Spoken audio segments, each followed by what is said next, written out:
আসসালামু আলাইকুম, স্বাগত সবাইকে স্বপ্নবাজ বাংলার আজকের ভিডিওতে আমরা জগন্নাথ বিশ্ববিদ্যালয়ের প্রথম বর্ষ ভর্তি পরীক্ষা 2024-25 শিক্ষাবর্ষের বি ইউনিটের দ্বিতীয় শিফটের এমসিকিউ প্রশ্ন নিয়ে আলোচনা করব। শুরুতেই বাংলা অংশ।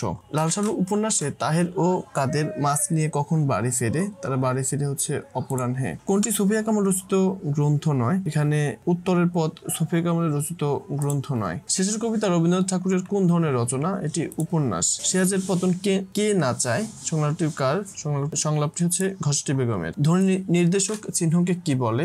বর্ণ বলে। হরতাল শব্দটি কোন ভাষা থেকে আগত? এটি গুজরাটি শব্দ। কীট পতঙ্গ কোন ধরনের দ্বন্দ্ব সমাস? কীট পতঙ্গ সমার্থক দ্বন্দ্ব সমাস। না বুঝে পড়লে এমনই হয়। এ বাক্যে না কোন পদ?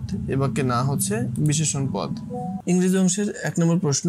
The main focus of this passage is culture shock. The word overwhelmed in the passage can be substituted with flustered, which according to the passage is true. এখানে true হচ্ছে Caitlin feels like leaving Maria's house.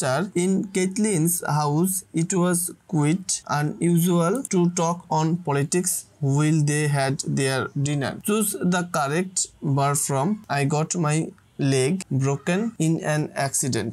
On cloud 9 means very happy. The correct spelling is সাথের correct spelling হবে conscience. Which one of the following is not an adverb? এখানে adverb হচ্ছে motherly. সাধারণ জ্ঞান অংশ। জলবায়ু পরিবর্তন বিষয়ক COP 28 কোথায় অনুষ্ঠিত হয়? এটি অনুষ্ঠিত হয় সংযুক্ত আরব আমিরাতে। ওডিসি মহাকাব্যের রচয়িতাকে? ওডিসি মহাকাব্যের রচয়িতা হোমার। কোন স্থানকে বাংলাদেশের ফুসফুস বলা হয়? বাংলাদেশের ফুসফুস হচ্ছে সুন্দরবন। তিনটি বিশ্বকাপ জয়ী ফুটবলারকে? তিনটি বিশ্বকাপ জয়ী ফুটবলার হচ্ছে পেলে। বাংলার সর্বপ্রাচীন জনপদের নাম কি? বাংলার সর্বপ্রাচীন জনপদ হচ্ছে পুন্ড্র। ইউরো মুদ্রার জনক কে? ইউরো মুদ্রার জনক হচ্ছে সি রবার্ট আলেকজান্ডার মুন্ডেল। দুর্ভিক্ষের উপর ম্যারাডোনা 43 ছবিটি কে এঁকেছেন? এটি এঁকেছেন জয়নুল আবেদিন। বাংলা একাডেমি কত সালে প্রতিষ্ঠিত হয়? বাংলা একাডেমি 1955 সালে। অ্যাডমিশন রিলেটেড সকল ভিডিও পেতে আমাদের চ্যানেলটিকে অবশ্যই সাবস্ক্রাইব করে রাখবেন এবং লাইক, কমেন্ট এবং শেয়ার করে পাশেই থাকবেন। ধন্যবাদ সকলকে।